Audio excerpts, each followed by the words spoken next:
OK. Avant de passer au petit test, pas au petit test, mais ben en fait, c'est ça que Daniel va nous C'est faire une faire. expérience, ouais. C'est ça, il y a une petite question ouverte ici qui est spéciale, puis vu que c'est sur le dialogue à soir, alors je vais la poser, puis après ça, c'est pour vous donner le temps d'y penser. Ça demandait, est-ce que tu aimes qu'on te pose une ou des questions écrites versus questions verbales dans le cadre de la conférence sur le dialogue? Alors, vu que c'est sur le dialogue à soir, à chaque question qui est écrite là, s'il y en a qui veulent poser une question directe, on va se donner un petit temps, puis vous pourrez la poser directement. Fait que le dialogue, on va l'appliquer tout de suite. Puis, mais on va commencer avant, là, avec ce que Daniel avait commencé. Je me rappelle plus c'est quoi. Je pense qu'on parlait du pouvoir et de la pensée. Quand tu avais parlé du verre, il y a beaucoup de C'était pas mémoire. sur la mémoire, en tout cas. Bon, ok, alors c'est ça. C'est un petit exercice, disons, qui va juste nous rebaigner un peu là-dedans, puis ce serait, disons, intéressant que tout le monde essaie de le faire. Et essaie, parce que vous réussirez pas. Enfin, vous allez réussir à l'essayer, mais vous réussirez pas à le faire, à aboutir. Voilà, c'est simple, c'est qu'on s'imagine souvent que la pensée, ce qu'on pense être la pensée chez l'homme, et on a deux formes de pensée, une pensée émotive et une pensée mentale, et cette pensée émotive, c'est celle-là qui désire faire des choses, et lorsque l'homme désire, par exemple, aimerait ça, pouvoir faire de la télékinésie, c'est-à-dire faire bouger des objets à distance, hein, les faire voler chez lui, vers lui, ou les faire bouger, certains ici ont déjà aussi essayé de faire enfarger du monde, des choses comme ça. Hein. Ça, c'est bon. Vous voyez, il y en a même qui rient, alors. C'est donc vrai. Maintenant, ce qui arrive, c'est que la pensée, c'est une forme de dialogue, et nous dialoguons dans un état d'énergie qui est celui de la pensée, émotive ou mentale, pour nous adresser à une autre forme d'énergie qui est de la matière.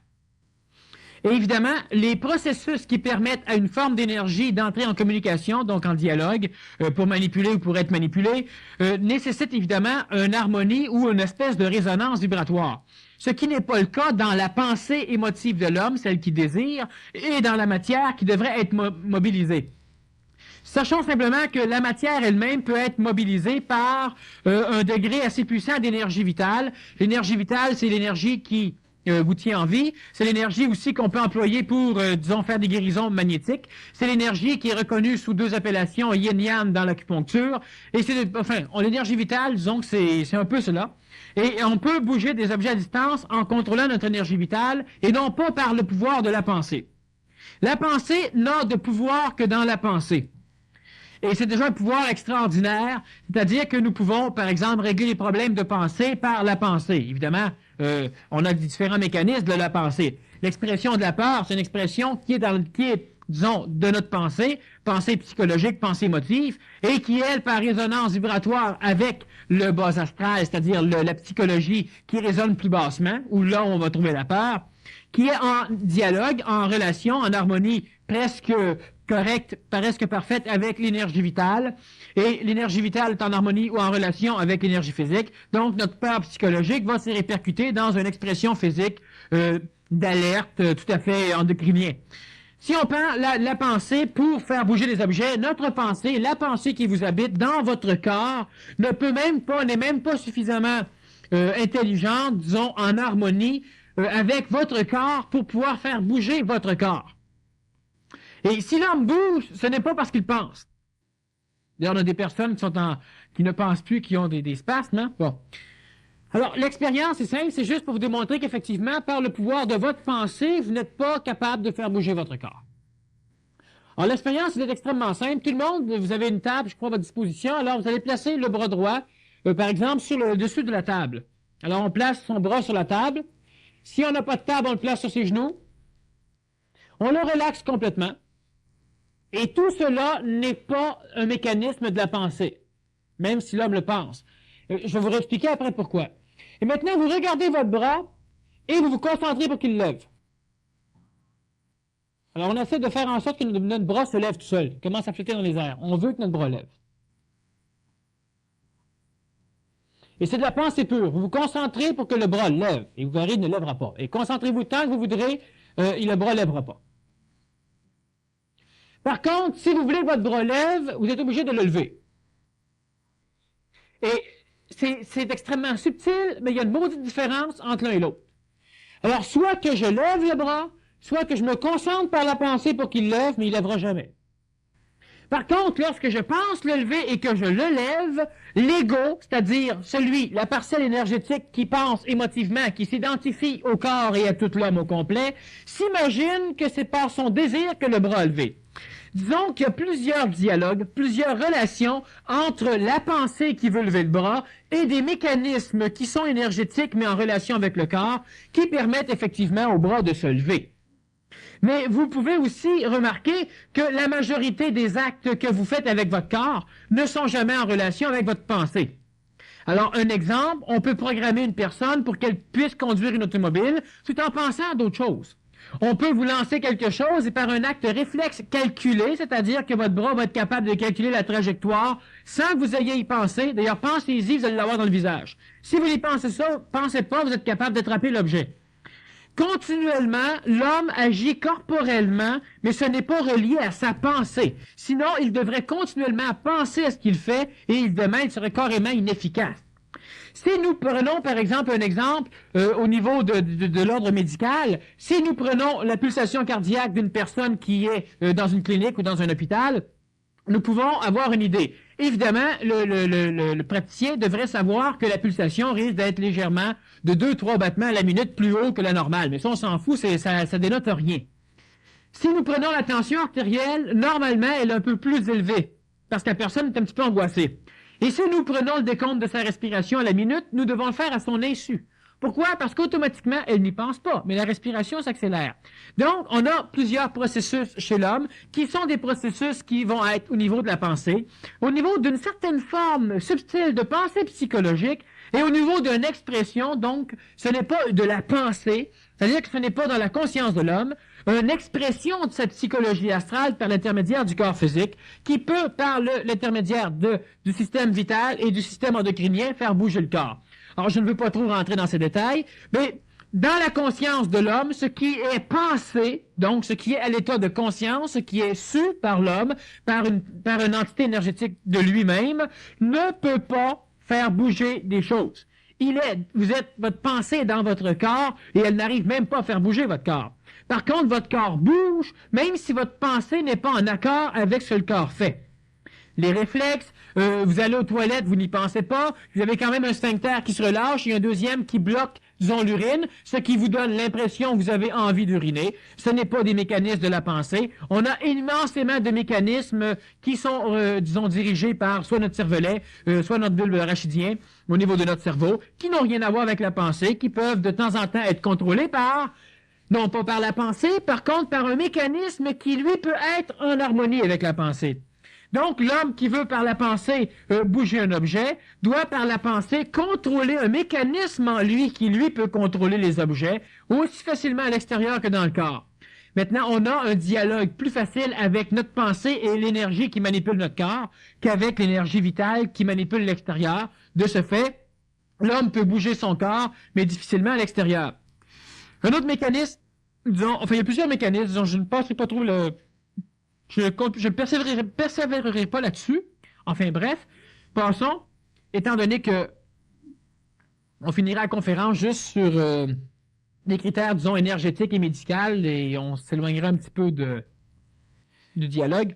Mais le dialogue entre la personne, c'est un dialogue qui doit se faire par étapes, par strates. Donc, la pensée ne peut pas ordonner au corps physique. La pensée peut être en relation avec différentes choses.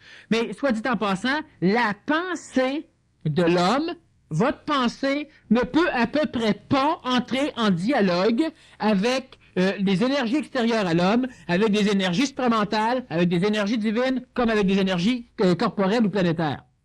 D'autres mécanismes qui vont intervenir dans le dialogue. Disons que votre pensée, elle est dans un bocal, elle est enfermée. Et l'énergie de la pensée circule dans ce bocal et ne peut pas entrer en dialogue avec l'extérieur. Par contre, la pensée entre en dialogue avec des mécanismes énergétiques qui l'entourent, qui sont évidemment intégrales chez l'homme, qui appartiennent à l'homme. Et par ces mécanismes, si la pensée arrive à les contrôler, elle peut s'exprimer à l'extérieur. Ce qui fait que lorsque l'homme pense prévoir l'avenir, l'homme ne prévoit habituellement pas l'avenir. Lorsque l'homme pense réussir, c'est une expression de son ego, mais ce n'est pas une perception lucide de quelque chose.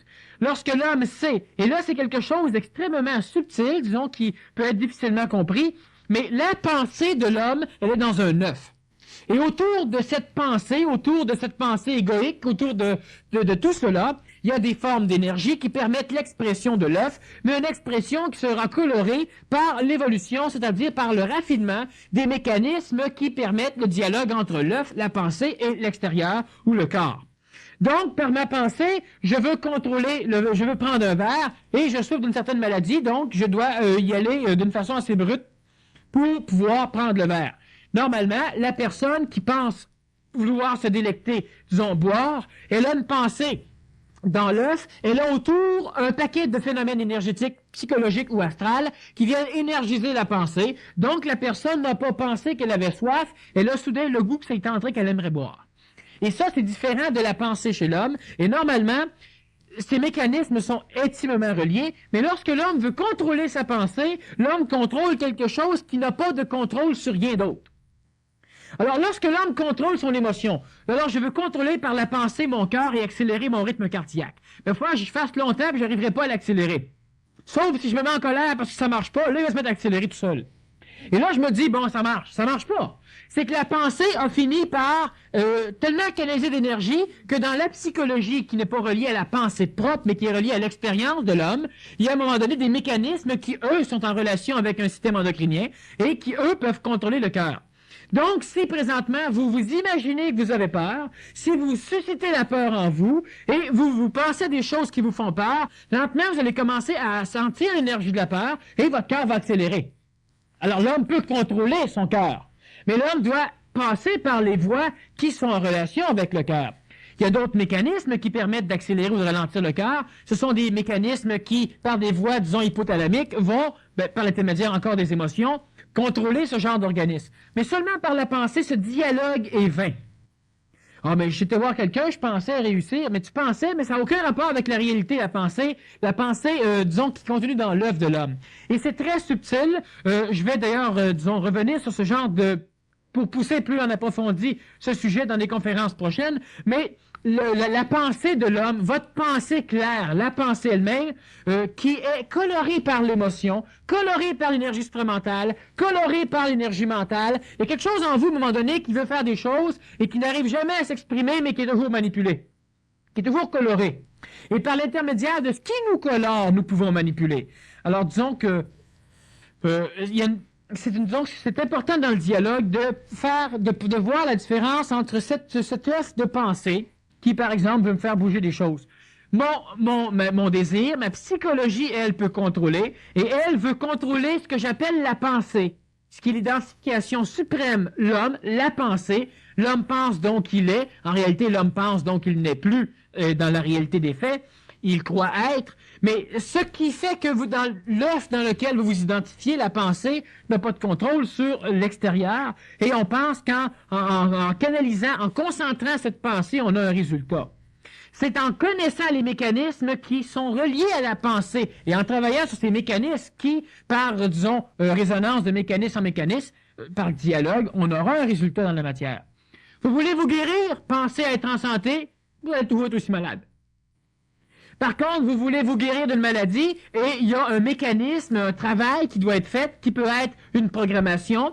La pensée peut permettre la programmation, mais non pas la guérison. Alors donc, on peut par la pensée positive ou par l'énergisation d'un égrégore, créé par la pensée, arriver à un moment donné à se guérir d'une maladie, d'un cancer ou de quelque chose du genre. Mais ce n'est pas la pensée. Sinon, le fait d'y penser, on l'aurait.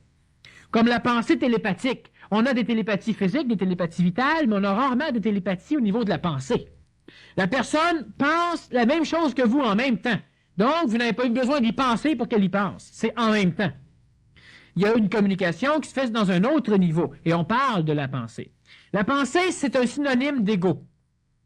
Et donc, on donne les pouvoirs à la pensée. Tous les pouvoirs qu'on ne peut donner à l'ego, on les donne à la pensée. Mais c'est la même chose. Sous un autre mot, un autre terme. Donc, plus on a de pensée, plus on a d'ego. Dans un sens. Hein? C'est ce que tous les grands et les petits maîtres ont dit. Puis, c'est-tu un peu le processus qui fait que la matérialisation de la pensée, s'effectue? Qu'est-ce qui fait que Dans le temps, c'est long, Dans le- effectivement. Il y a deux mécanismes, disons, qui sont nécessaires pour qu'il y ait matérialisation de la pensée. Il doit premièrement y avoir une connexion, un dialogue entre la pensée et différentes énergies pour arriver à la matérialiser dans le corps de l'homme ou par la parole. Évidemment, la pensée s'exprime beaucoup plus facilement par la parole que par le corps, c'est plus rapide. Et évidemment, il doit y avoir aussi une possibilité dans l'événement, dans le temps, pour que cette pensée devienne matérielle. Alors, c'est, disons, deux mécanismes qui fait que lorsque l'homme a une pensée, ça peut être extrêmement long dans le temps avant que la pensée devienne matérielle. OK. On a deux questions ici sur l'ajusteur de pensée. Le premier, c'est la définition. C'est qu'est-ce que l'ajusteur de pensée? Bon, au niveau supramental, qu'est-ce que l'ajusteur de pensée? Donc, l'ajusteur de pensée vu par en haut.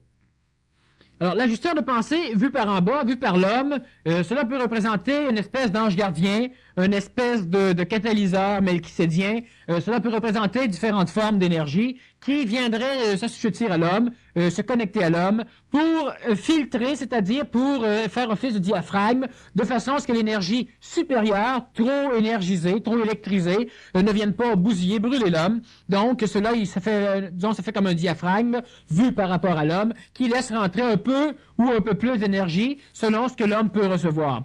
Et l'énergie qui rentre chez l'homme est de l'énergie ajustée, cela veut dire amenée au niveau de l'homme.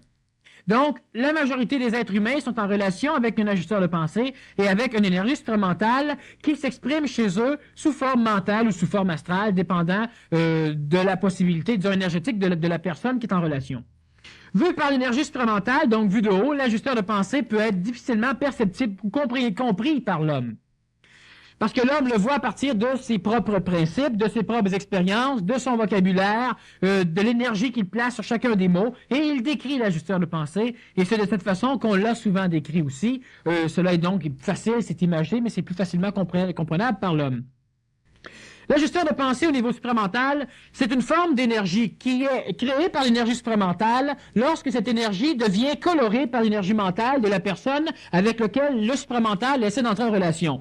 Cette espèce de colorage, ce teintage, crée un bouillonnement qui devient par lui-même une diffusion d'énergie supramentale, c'est-à-dire que tout l'excédent supramental qui ne peut pas pénétrer dans le mental de l'homme bouille, c'est-à-dire qu'il est épuisé, qu'il est rejeté à l'extérieur de l'homme, et automatiquement, il n'y passe que l'énergie pouvant être captée, être admise par le mental de l'homme, et le reste de l'énergie supramentale qui descend est diffusée dans l'extérieur, ce qui va soit énergiser l'astral supramental de la planète, soit qui va simplement être capté par d'autres mentales d'êtres humains qui sont en relation, qui sont proches intimement par la vibration ou par la présence physique.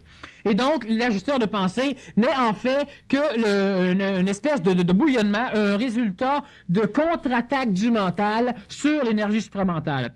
On a deux formes d'ajusteur de pensée particulières dans l'ajusteur de pensée individuel chez l'homme. On a celui qui est créé par le refus de l'ego, le refus donc des formes astrales, des formes psychologiques, à la compréhension supramentale, parce que l'énergie supramentale est une énergie d'intelligence, donc de compréhension instantanée, qui refuse l'expérimentation, c'est-à-dire que tu as une connaissance instantanée, donc tu sais sans l'avoir expérimenté, ce qui évidemment va à l'encontre de l'ego, qui pour se rassurer doit connaître pour pouvoir savoir, et il ne peut pas faire confiance à une connaissance instantanée s'il n'a pas expérimenté la vérité de cette réalité. Donc, l'ajusteur de pensée est de deux ordres, soit un refus de l'ego, donc des forces émotives sur la force d'intelligence, ce qui crée évidemment une espèce d'éclatement de l'énergie supramentale, et ce bouillonnement, nous pouvons l'appeler ajusteur de pensée. Et suite à cela, tu as un deuxième refus donné par l'énergie mentale qui ne peut pas comprendre, donc qui ne peut pas assimiler l'énergie de la compréhension, ce qui fait qu'automatiquement, l'énergie supramentale rebondit encore une fois, et évidemment, il y a une incrustation qui se fait dans le mental comme dans la psychologie, et cette incrustation, c'est le contact supramental par l'ego psychologique ou par le mental de l'homme. Et évidemment, l'éclaboussement, c'est ce qui visuellement pourrait apparaître comme étant l'ajusteur de pensée. Alors ça, donc, c'est la vision supramentale, disons, de l'ajusteur de pensée. OK, la deuxième partie qui va avec ça. Qu'est-ce qui se passe dans la tête de celui qui parle avec son ajusteur de pensée? Alors, celui qui parle avec son ajusteur de pensée, en réalité, il ne parle pas avec l'ajusteur de pensée. Il parle simplement avec la trace laissée chez lui par l'énergie supramentale. Donc, il parle avec l'éclaboussement, il parle avec les traces laissées chez lui. Alors, si la personne entre en relation avec une énergie supérieure, je répète que l'énergie supérieure ne peut pas être supérieure à ce qu'il y a de supérieur chez l'homme. Donc, lorsque la personne entre en relation, en dialogue avec l'ajusteur de pensée, qu'est-ce qui se passe dans sa tête? Il se passe ceci. Elle entend une voix, mais elle aura simplement une prise de conscience, c'est-à-dire que ce n'est pas des voix. Au début, elle entendra des voix qui seront simplement l'interprétation de l'énergie supramentale de façon psychologique, de façon à ce qu'elle puisse expérimenter, connaître le dialogue comme elle le connaît de par son vécu psychologique, de par son expérience planétaire. Donc, elle va essayer de voir, exactement comme lorsque tu vois Dieu, il doit avoir une forme personnalisée, sinon tu ne peux pas voir Dieu. Parce que si Dieu apparaît en ouragan, c'est un Dieu qui te fait peur. Dieu doit apparaître d'une certaine façon. Alors donc, dans la tête d'une personne qui, d'un prime abord, entre en relation avec l'ajusteur de pensée ou avec l'énergie supramentale, elle entendra des voix. Mais de ces voix, elle ne pourra pas discerner la voix psychologique, donc de l'astral sociétaire ou planétaire ou individuel, de la voix ajustée du supramental.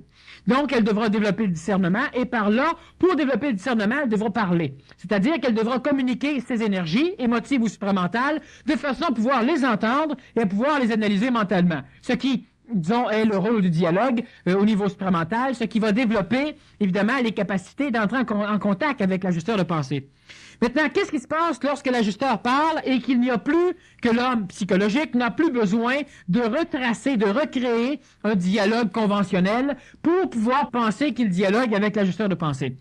Alors, il se passe ceci, la personne pose une question et soudain, elle a une vibration qui peut être une réponse. Mais elle ne pourra même pas expliquer ce qu'elle répond parce que l'énergie qui maintenant l'habite, l'énergie ajustée par l'ajusteur de pensée, n'est pas encore descendu au niveau de la parole. Donc, la personne va dire, je le sais, je vois clair, mais je le sais pas.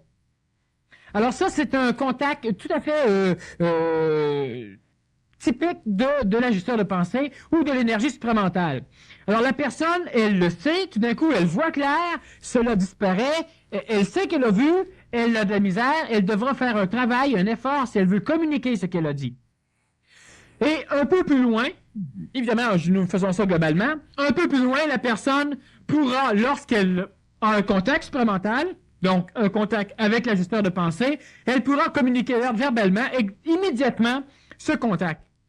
Donc, le contact pourra être transmissible par la parole immédiatement et la personne découvrira dans l'écoute de sa parole la réponse ou la connaissance, donc l'interprétation énergétique de l'ajusteur de pensée ou de l'énergie supramentale, donc la connaissance qui est une interprétation, et la personne par la parole apprendra.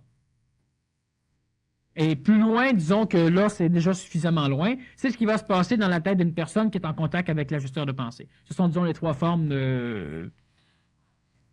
Est-ce qu'il y a des questions dans la salle sur l'ajusteur de pensée, justement? OK. En tout cas, si vous en vient, on va le reposer à plusieurs fois. On va passer à une autre question. Comment se donner de l'intensité dans le dialogue? Alors, il faut faire attention, évidemment, la question ici peut être abordée de deux façons. Maintenant, on ne doit pas mettre d'intensité dans le désir de réussir un dialogue. Parce que, évidemment, si l'on fait cela, nous nous assujettissons à être malheureux si le dialogue ne marche pas. Et évidemment, le fait qu'un dialogue doit être réussi, c'est comme si nous remettions notre bonheur dans les mains de l'autre, parce que ça dépend évidemment de l'autre.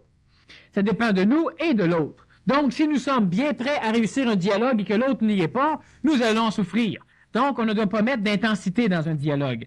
Par contre, si nous prenons, pour bien, disons, répondre à la question, nous allons éliminer le mot intensité qui peut être un synonyme d'attacher de l'importance. Dans un dialogue, pour qu'un dialogue soit réussi, il doit simplement y avoir aucun conflit égaux. Donc, il ne doit pas y avoir de perturbation dans la psychologie, sinon le dialogue est coupé. Alors, s'il y a perturbation psychologique, l'être devrait monter au niveau du dialogue mental. Donc, elle devrait essayer de voir la réalité, l'essence, de comprendre au-delà de la forme du mot. Là, il y aura le dialogue énergétique. La télépathie, c'est à peu près cette approche. Alors, ce qui fait que vous devriez, disons, lorsque c'est un dialogue mental, ne pas comprendre ce que les mots viennent dire chez vous. Parce que là, c'est un dialogue psychologique et vous analysez chaque mot pour voir si vous n'êtes pas agressé. Ah, évidemment, consciemment, ce n'est pas ce que vous faites, mais le résultat risque d'être cela si la personne vous donne des bêtises, même si elle voulait discuter convenablement avec vous. Alors, ce qui fait que si vous essayez de comprendre énergétiquement la personne, alors la personne qui vous dit « je vous aime » ou encore « je vous haïs », qu'est-ce qu'elle communique en plus du mot? Alors donc, le dialogue existe continuellement si vous ajustez vos énergies aux énergies d'un autre. Mais le dialogue n'est pas lorsque les deux ajustent leurs énergies aux énergies de l'autre. Là, ça devient deux dialogues. Alors, je répète bien que le dialogue, c'est lorsque vous êtes capable soit d'écouter, donc vous apprenez, soit de parler, et évidemment, quand vous parlez, vous placez vos énergies de façon à ce qu'elles soient mélangées avec les énergies de l'autre. Mais si l'autre ne veut pas, si l'autre n'est pas capable, si l'autre rentre dans un conflit d'ego, si l'autre lutte, le dialogue, vous n'en avez pas de besoin. Il y aura toujours un dialogue entre vous et l'extérieur parce que vous êtes vivant et la vie est une relation de toute manière. Un dialogue physique, vital, psychologique de toute manière par vos sens et mental par l'analyse faite par ce qui est capté par les sens. Alors, donc, mettre de l'intensité dans un dialogue, essayer de pousser un dialogue pour arriver à quelque chose, cela peut être bon à la condition que nous soyons sur le niveau mental. Sinon, pousser un dialogue dans l'émotion, comme par exemple un couple va faire, dis-moi donc ce que tu penses, là. Ah non, je vais pas te le dire. Ah oui, dis-moi le don, là. Ah, tu comprendras pas. Oui, il va comprendre, mais c'est émotif. S'il commence à y dire, la chicane va pogner. Hein? Plus souvent qu'autrement. Alors donc, on est poussé, disons, vouloir dialoguer lorsque la personne est dans un état psychologique. Si elle ne peut pas monter au niveau mental, vous devez être bien préparé à rester mental. Parce que si l'autre vous dit ce qu'elle pense, ben oui, mais c'est pas ça, fallait que tu penses, pas ça, ça. Ben là, vous tombez vous-même en bas, puis là, ça marche plus. Alors donc, de vouloir pousser un dialogue, c'est dangereux, sauf si vous êtes capable de rester de niveau mental, donc de ne pas tomber dans la chicane, de ne pas être en colère, de ne pas vous sentir visé. Parce que vous devrez donc comprendre que le fait qu'elle le dise ou qu'elle ne le dise pas, elle le pense quand même. Alors le fait que vous le savez, ça vous débine, le fait que vous l'ignorez, ça vous débine pas. Alors c'est réellement juste un état psychologique d'expérience qui différencie les deux niveaux. Si vous êtes capable de rester mental, il n'y a aucun problème. Mais si vous n'êtes pas capable, essayez pas de pousser un dialogue lorsque la personne qui vous pourrait parler est dans une phase émotive. Si vous n'êtes pas capable de rester mental et d'être un auditeur, disons, correct.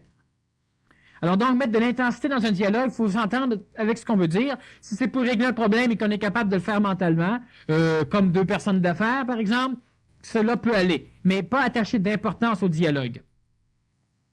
Donc, c'est important que chacun reste dans sa vibration. Oui. Et encore que sa vibration, il faut qu'il la découvre lui-même. Qu'il la découvre.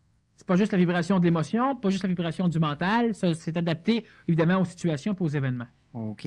Une personne qui dialogue avec son mental ou même l'énergie supramentale, ne doit-il pas être dans un état de doute vis-à-vis les réponses à ces questions et attendre plusieurs fois s'il recevra toujours les mêmes réponses par rapport à ces questions, exemple spirituel, psychologique ou orientation de vie?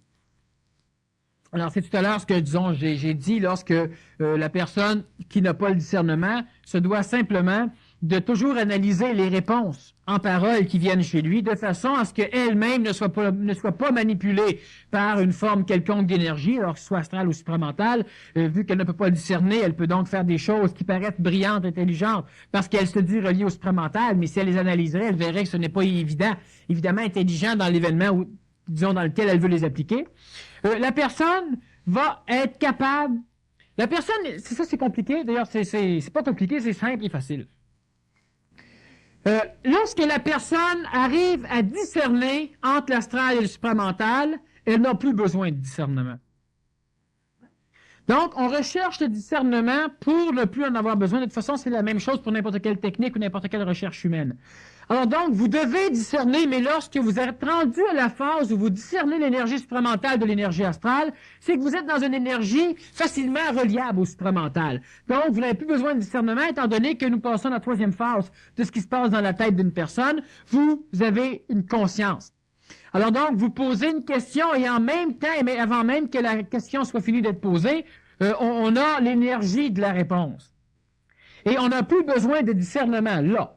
Par contre, on devra discerner jusqu'à quel niveau nous allons interpréter cette réponse pour pouvoir l'avoir dans notre conscience égoïque, dans notre conscience psychologique. Alors, de toute manière, la personne devra toujours, évidemment, faire attention à toutes les réponses, quel que soit le dialogue. Vous allez voir un médecin, il vous donne quelque chose, vous devez douter. Et douter ne veut pas dire vous asseoir chez vous puis dire que le gars a tort. Parce que là, vous ne doutez pas, vous êtes sûr qu'il a tort. C'est plus du doute. Hein? C'est une certitude. Alors donc, vous devez douter, c'est-à-dire que le fait d'aller voir 3-4 médecins, le fait d'analyser vous-même selon vos connaissances, le fait de vous informer, de toute façon, le doute est salutaire. Une réponse, elle peut venir de votre expérience, elle peut venir de votre psychologie, elle peut venir d'une psychologie extérieure à vous, donc de l'astral sociétaire. Alors, ça peut être la mode, ça peut être des tangentes populaires, ça peut être plusieurs choses. Elle peut venir de l'astral religieux, donc d'un astral collectif religieux, l'astral moral, l'éducation. Elle peut venir de l'énergie supramentale, mais tant que l'homme ne le sait pas, de toute façon, l'homme ne peut pas le savoir tant qu'il n'aura pas un état de conscience. Et tant que lorsque l'homme a un état de conscience, il va évidemment devoir diminuer son état de conscience de façon à pouvoir en parler, de façon à pouvoir expérimenter son état de conscience. Sinon, il ne pourra pas le toucher. Et la psychologie a besoin d'expérimenter l'état de conscience. J'ai vécu l'illumination, puis j'ai vu Dieu, j'ai vu de la lumière, j'ai vu, voilà, décris-le tant que tu voudras. Là, tu le désagrèges au complet, mais tu vas pouvoir dire que tu l'as fait. Sinon, qu'est-ce que tu as fait? Ben, j'ai eu un gros flash. Toi, tu as payé 250$ pour les flashs. Explique-moi donc ce qui s'est passé. Ben, rien. Je peux pas. Alors donc, la personne, disons qu'elle aurait payé justement pour une initiation, elle devra, pour se prouver, c'est-à-dire qu'elle devra, pour se rassurer, elle va être obligée de descendre son initiation, c'est-à-dire ce contact énergétique, de façon à pouvoir en parler. Évidemment, là, elle le détruit au complet, mais elle fait une base, et à un moment donné, elle aura encore une fois l'initiation, mais elle n'aura pas besoin de le détruire, parce qu'elle l'aura suffisamment expérimenté dans la destruction, évidemment. Alors donc, on doit toujours douter, jusqu'à un moment donné où vous allez avoir une vision claire qui ne sera pas orale. Et lorsque vous aurez cette vision claire, vous pourrez répondre, donc être responsable, répondre complètement à n'importe qui, de n'importe quel niveau social, dans n'importe quel vocabulaire social, de façon à ce qu'ils comprennent. Cela veut dire que si vous avez un état de conscience, par exemple, d'une maladie, d'une pathologie particulière, vous allez être capable, si c'est relié au niveau supramental et que vous ne le désagrégez pas pour l'expérimenter égoïquement, psychologiquement, pour vous rassurer que vous l'avez vécu, vous devriez être capable de pouvoir affronter n'importe quel médecin et leur expliquer clairement ce qu'il en est au niveau de la maladie. Alors là, on n'a plus besoin de douter. C'est exprimé dans l'action. Mais tant que cela n'est pas fait, il faut douter. Il faut douter en maudit. Mais comme je le dis de temps en temps, on doit douter autant d'avoir raison que d'avoir tort. Donc, en réalité, il faut rester neutre et ne pas attacher d'importance aux réponses. On doit les juger nous autres mêmes. Le dialogue à deux est déjà difficile parce que les deux personnes ajustent leur énergie.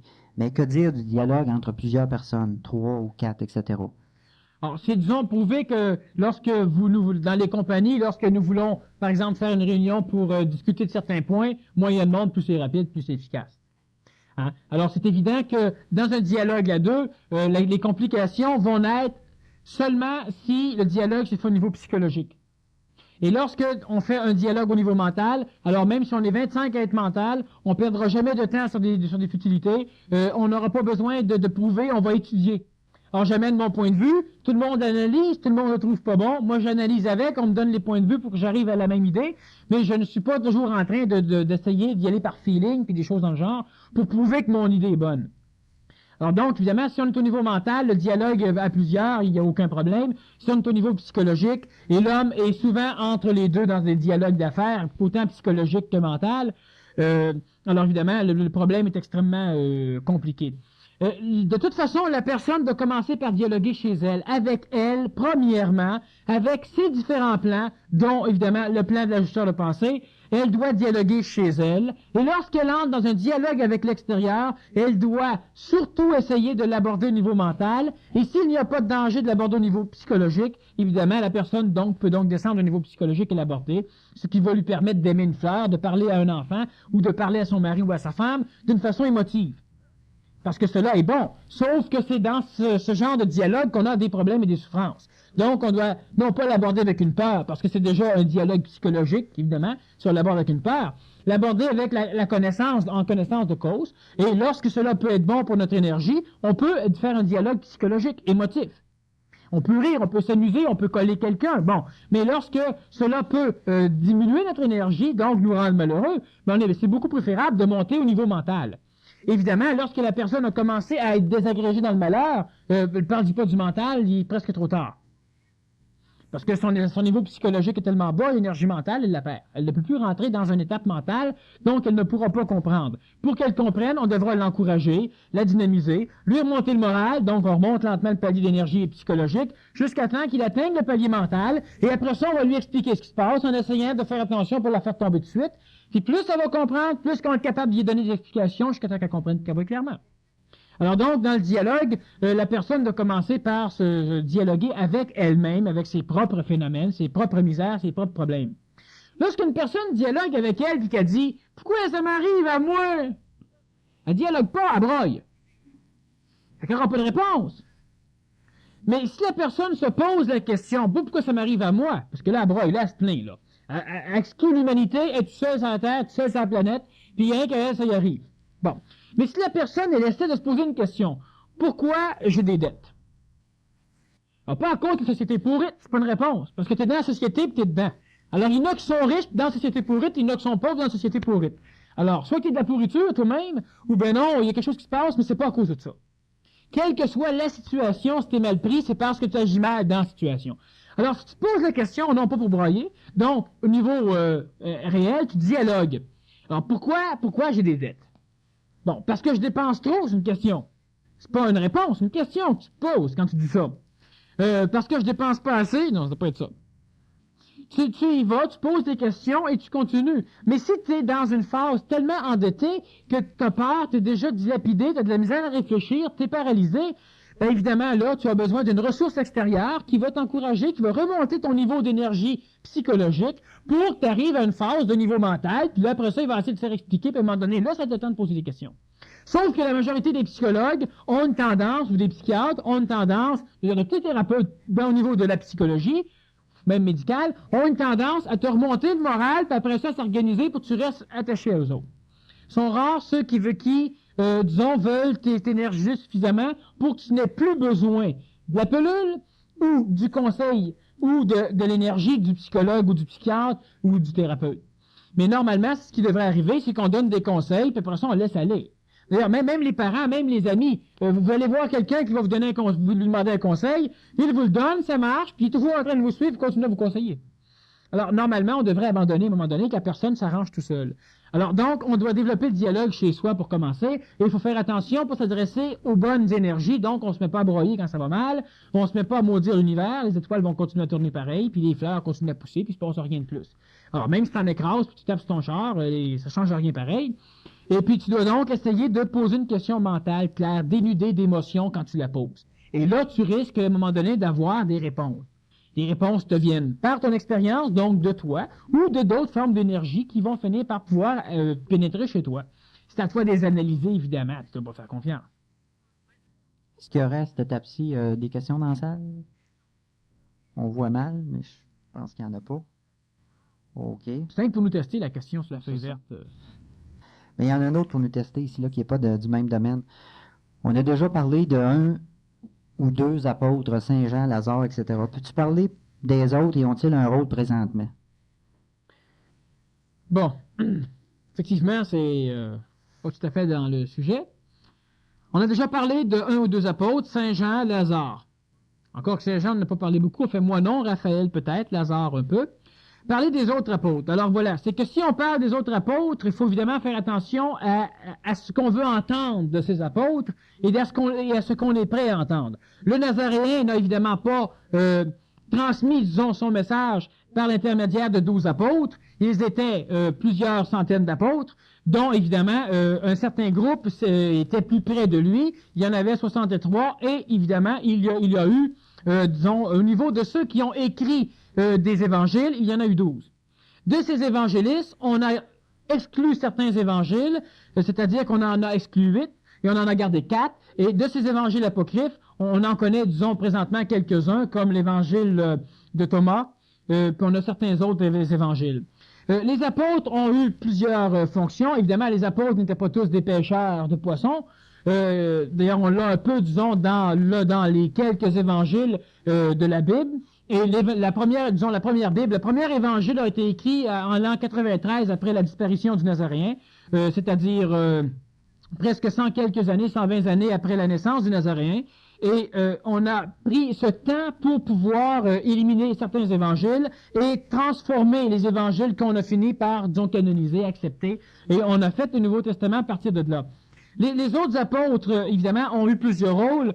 En parler, il faudrait évidemment qu'on sorte un apôtre. On a Luc qui a eu un immense travail au niveau des guérisons, qui était lui-même d'ailleurs un Essénien comme le Nazaréen, sauf que Luc n'était pas de la secte nazaréenne, il était de la secte des gentils. Et on a eu Paul qui était de la secte lui-même non pas des gentils, mais des Esséniens purs, qui ont donné naissance évidemment à la secte des Nazaréens. Alors évidemment, si l'on veut parler des autres apôtres, faut avoir au moins la base même de ce que c'est l'Essénien, de ce que c'est le Nazaréen, et non pas Jésus de Nazareth, étant donné que la ville de Nazareth a été baptisée 300 ans après la naissance du Christ, parce qu'on avait besoin d'une ville pour donner un lieu de naissance, un lieu, disons, d'origine à Jésus de Nazareth, qui en réalité était Jésus le Nazaréen, parce qu'il était de la secte des Nazaréens, relié à la secte essénienne. Alors, disons, si nous parlons de Luc un tout petit peu, Luc a été, premièrement, relié à une secte qui était très proche de la secte des thérapeutes, une secte essénienne qui était, disons, surtout présente en Grèce, et il a été aux mêmes écoles, évidemment, que le Nazaréen, un peu comme Jean le Baptiste. D'ailleurs, les deux ont été à la même école ensemble, et le choix s'est fait sur le Nazaréen. Alors, Luc a travaillé beaucoup dans les guérisons, et il a essayé surtout d'augmenter les guérisons qui ne pouvaient pas se faire par le magnétisme pur. Les guérisons, disons, que le Nazaréen a fait souvent quand les personnes le touchaient ou lorsque les personnes avaient une foi. Il a essayé de travailler énormément au niveau des guérisons par la prière, c'est-à-dire par la descente d'une énergie grégorienne de façon à chasser des démons. Mais non pas des démons de maladie, mais des démons de maladie beaucoup plus psychiatriques, psychologiques que physiques. Alors, on a par exemple des démons, prenons les termes, disons, de la Bible, qui perturbaient certaines personnes, leur donnant des crises d'épilepsie, par exemple. Ou encore des mains sèches, enfin, des pathologies biologiques physiques. Et on avait certaines maladies, et d'ailleurs, on le relate dans un des évangiles, où les apôtres viennent vers le Nazaréen, ils lui disent qu'ils ont tout fait pour guérir telle personne, mais ça ne marche pas.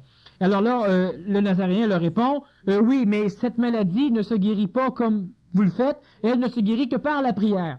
Et Luc, thérapeute, disons presque thérapeute au niveau de la secte, a essayé, lui, de trouver des mécanismes, d'essayer de communiquer ces guérisons par la prière.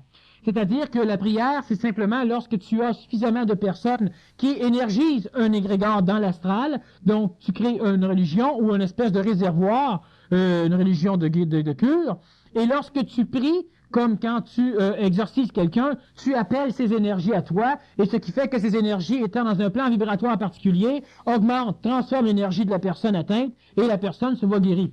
Et lui a travaillé, par exemple, énormément de ce côté. Il a été châtié, il a été banni, il a souffert énormément parce que sa guérison, une fois la disparition du Nazaréen, ce qu'il faisait comme travail se rapprochait trop de ce que seul le Nazaréen avait réussi à faire au niveau de guérison de force très démoniaque.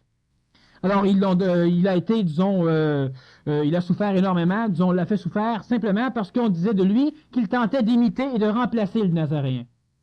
Alors que les autres apôtres se contentaient de guérison par le magnétisme, disons, conventionnel, l'imposition des mains, ce genre de choses. Et vu que plusieurs apôtres le faisaient, et que le Nazaréen le faisait, mais faisait plus, et que Luc essayait de faire plus, évidemment, on a essayé, à cette époque, on a détruit Luc simplement parce que on a pensé qu'il essayait de copier, donc de plagier le Nazaréen. Alors, disons, on a d'autres apôtres, évidemment, mais il y en a eu plusieurs. Il y en a 63, surtout, qui se sont fait reconnaître ou sentir, en plus des 12 qui ont écrit les évangiles. Mais comme dans la deuxième partie de la question, est-ce qu'ils ont un rôle présentement ou s'ils sont sur d'autres plans? Ou... Non, le rôle, ils l'ont joué il y a longtemps. Le seul personne qui a un rôle présentement, réellement dans le plan planétaire, ce n'est pas un apôtre, mais c'est Lazare. donc le comte de Saint-Germain, qui lui a un rôle présent présentement, comme il en a eu un évidemment tout au long de l'évolution de l'humanité, parce que Saint-Germain a été présent à l'époque de Salomon, il a été présent à l'époque du Nazaréen, c'est lui qui s'appelait Lazare, il a été présent à l'époque de la Révolution française, de la création, disons, de la franc-maçonnerie, la nouvelle, l'anglaise, et il est présentement encore présent ici pour différents rôles. Mais au niveau des apôtres, non, on n'a pas d'apôtres qui ont un rôle, disons, spécifique, particulier à l'évolution de l'humanité, pas présentement. Ils en ont eu un à jouer, et ce rôle se perpétue aujourd'hui, mais ils n'en ont pas en termes d'identité présente. Ils sont d'un autre ordre, totalement d'un autre ordre que Saint-Germain.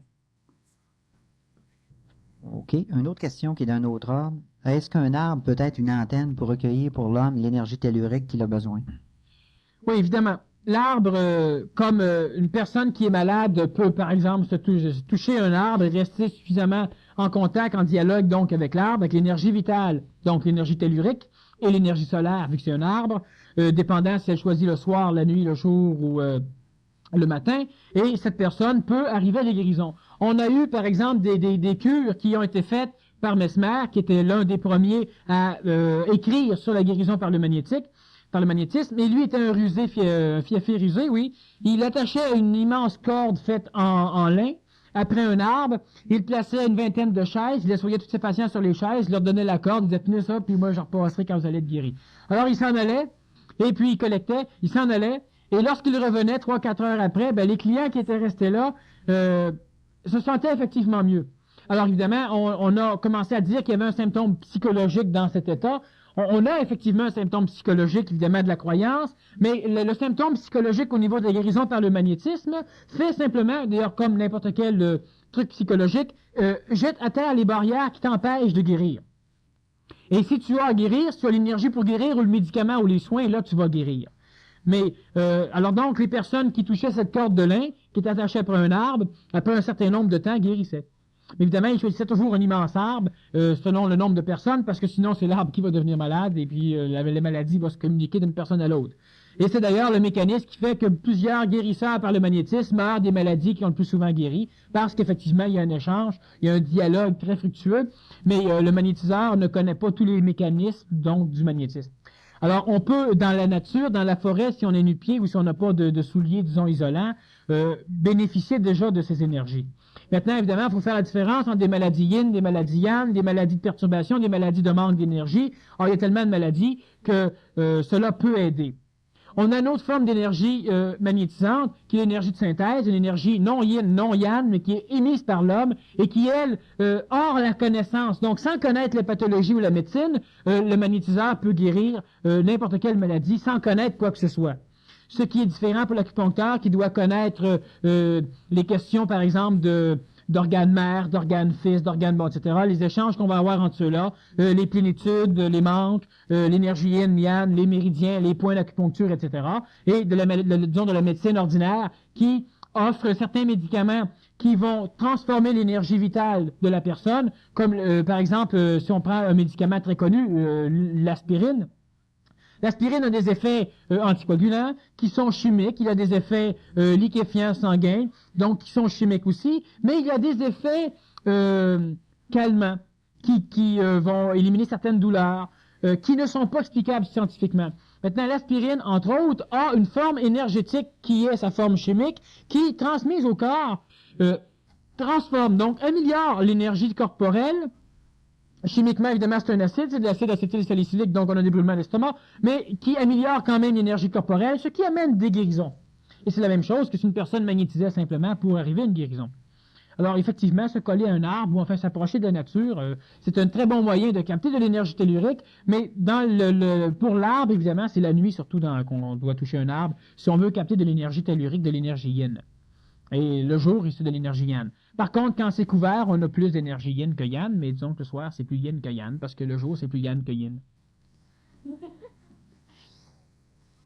Comment établir la communication entre la pensée humaine, le moi, la présence divine en chaque être humain, les guides, les ajusteurs de pensée, le Créateur, Dieu? C'est toute la synthèse. Il faut passer par l'interhumain, par avoir une ligne conférence. Bon, la pensée humaine, évidemment, on doit faire attention. Disons que la pensée humaine, le moi la présence divine, les guides, tout cela est localisé dans la même région, ce que nous appelons en ésotérisme l'astral.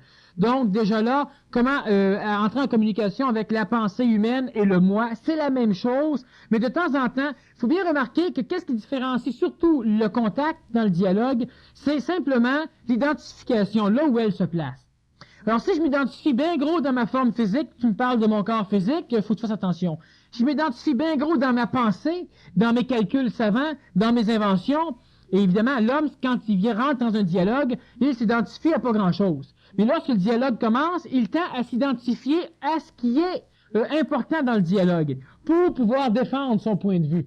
Alors, si on parle des goûts, et que l'homme est ingénieur, il s'identifie là-dedans. Mais si à un moment donné, dans les égouts, on fait remarquer que lui, il irait très bien faire des égouts, là, automatiquement, c'est plus dans l'égout que l'identification passe, dans le corps physique, c'est dans la défense de l'image qu'il a de lui. Alors donc, la pensée humaine, le moi, la présence divine chez l'homme, c'est souvent toutes des formes différentes d'identification égoïque. Alors, Dieu est en moi. Pourquoi? Parce que tout ce qui est en toi, tu le trouves beau, puis tu veux être sûr que c'est beau, puis toi, tu te trouves laid, alors tu décides de l'appeler Dieu. Puis tu t'identifies là-dedans quand même. Le moi, la pensée humaine, évidemment, c'est la même chose, sauf si tu étends la pensée humaine à la collectivité, on s'adresse donc à l'astral collectif. Comment entrer, par exemple, les guides? Les guides, il faut faire attention, l'ajusteur de pensée n'est pas un guide.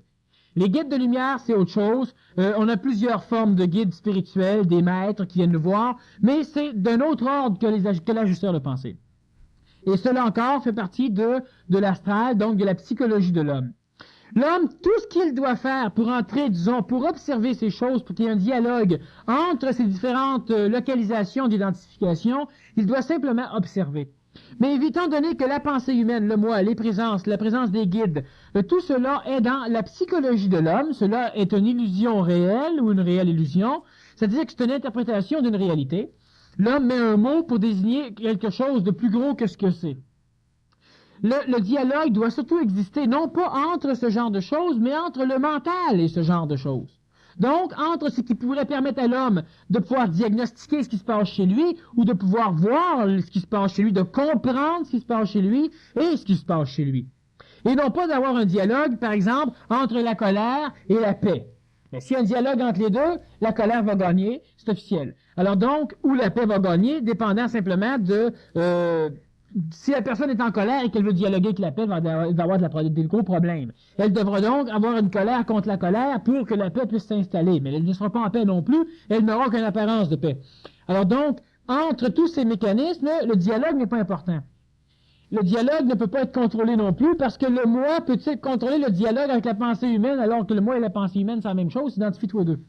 Alors, le moi peut-il communiquer, par exemple, avec la présence divine qu'il a en lui? Non, il va s'identifier là, il va mettre d'importance à cette présence divine, il va la déformer, il va donc la déformer, il va s'identifier un peu à cette présence. Donc, l'homme ne peut pas dialoguer, lui ne peut pas dialoguer avec lui. Par contre, entre l'énergie mentale, l'énergie astrale, psychologique, où tous ces genres de choses sont localisées, la personne peut dialoguer entre l'énergie mentale et cela. Si Dieu rentre par en bas, tu peux quand même de par en haut dialoguer avec lui. S'il rentre par en haut, tu pourras dialoguer avec lui. Mais, quelle que soit la présence qui vient, l'énergie mentale, ce qui permet le discernement chez l'homme, lui peut dialoguer avec tout le reste des entités. Dialoguer, par exemple, avec le Créateur, alors que l'homme est lui aussi créateur et créé, un peu comme les dieux créés et créateurs, l'homme ne devrait pas rechercher un dialogue avec ce genre d'entité. Il peut le faire si cela lui tente, mais il ne développera pas rien d'autre. Il sera toujours dans un doute perpétuel qui n'est pas mauvais, et s'il arrive dans la foi, il est convaincu qu'il est en contact avec le Dieu créateur. Il ne pourra pas, s'il se trompe, se rendre compte qu'il se trompe. D'ailleurs, il se trompera, sauf s'il peut créer lui aussi. Là, évidemment, il sert de canal à l'énergie créatrice qui n'a pas besoin de lui comme canal pour créer.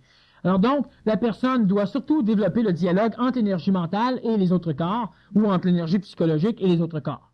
Surtout pour commencer. OK, la dernière question. Ici, là, les autres, c'est des feuilles blanches. Bleues, je veux dire. Lors d'un conflit psychologique, est-ce que l'explication mentale de nos émotions a pour effet de dissiper notre besoin d'exprimer nos émotions? Non.